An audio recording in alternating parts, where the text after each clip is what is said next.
వీడంతా worst fellow. KCR చెప్పాలా?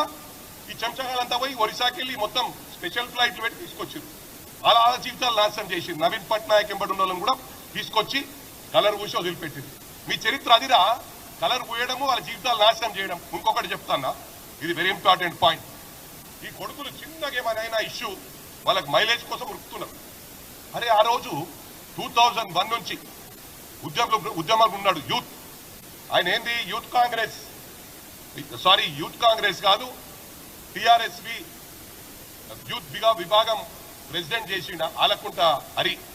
దాదాక corporator 24 గంటలు వీళ్ళ కాళ్ళు కడిగి మొత్తం వీళ్ళ ఎంబడి రైట్ హ్యాండ్ లానే ఉంటాడు. ఇప్పుడు కూడా ఉన్నాడు వాళ్ళ ఎంబడి, ఇప్పుడు కూడా వాళ్ళ ఎంబడే ఉన్నాడు.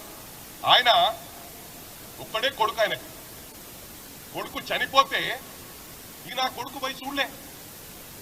వీళ్ళ చరిత్ర అది. ఇవాళ ఎందుకురా చిన్న దానికి ఒక గల్లీ లీడర్ గాడు పనికిరానోడు రౌడీ షీటర్ ఎందుకు పనికిరా నా కొడుకులు జాయిన్ అయితే కూడా దానికి కలర్ ఇచ్చి టీఆర్ఎస్ భవన్కి మళ్ళీ అదే టీఆర్ఎస్ క్యాడర్తో తెచ్చుకొని జాయిన్ ఇచ్చి కలర్ ఇస్తుంది. అది మీ చరిత్ర. మరి అదే కాకుండా ఇంకొక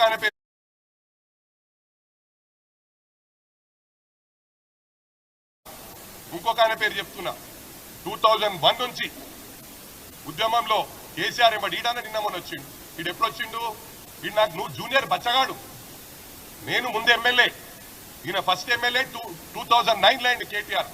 అది కూడా ఏంది కేకే మహేందర్ రెడ్డి ఎవరైతే తెలంగాణ ఉద్యమం కోసం పాటుపడ్డాడో అన్ని వేళలా కృషి చేసి వాళ్లకు నాదే పార్టీ అనుకొని బతికినోని వాడిని పక్కకు పెట్టేశానని సారీ మహేందర్ అన్న, సారీ అన్న, ఆయనను పక్కకు పెట్టేసి ఆ మహేందర్ రెడ్డి గారి సీటుని తీసుకొని ఆయన మహేందర్ రెడ్డి కూడా పోటీ చేసి తప్పిస్తే ఈయన 350 ఓట్లతో గెలిచిండు. ప్రజలను తక్కువ అంచనేయకు రాబోయి సిరిసిల్లాలనే నిన్ను చెప్పుతో కొట్టే రోజులు వస్తాయి. ఇది గుర్తుంచుకో. చాలా ఘోరమైన పరిస్థితి. మొత్తం అసైన్మెంట్ ల్యాండ్లు అమ్ముకున్నారు. ఈ ఘనత నీకే దక్కింది. ప్రభుత్వ భూములు అమ్ముకున్నారు. ఇవన్నీ కూడా అవిటి పాస్బుక్ ఇప్పించిండ్రు, బెనామీల పేర్ల మీద మొత్తం రాష్ట్రాన్ని అల్లకల్లోలం చేసిండ్రు. ఇవన్నీ కూడా ప్రజలు గమనిస్తున్నారు. ఏదైతే డబుల్ బెడ్రూమ్, మనం ఇంకొకటి పెన్షన్లు ఎప్పుడు స్టార్ట్ చేసిండ్రు? ఫస్ట్ 5 years లా ఇక మా ప్రభుత్వం పోయేటట్టుంది, రేపు మనకు ప్రజలు ఓట్లు వేసేటట్లేదంటే ఎన్నికలకు ముందు పెన్షన్స్ ఇచ్చిండ్రు, రైతు బంధు ఇచ్చిండ్రు. రైతు బంధు ఇచ్చి ధన ఓట్లు గుద్దుకొని రేషన్ కార్డులు ఇచ్చిరా 10 సంవత్సరాలు.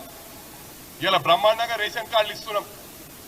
ప్రతి గ్రామంలో, ప్రతి జిల్లాలో, ప్రతి నియోజకవర్గంలో రేషన్ కార్డులు ఇస్తున్నాం. 10 సంవత్సరాలు రేషన్ కార్డులు ఇయ్యక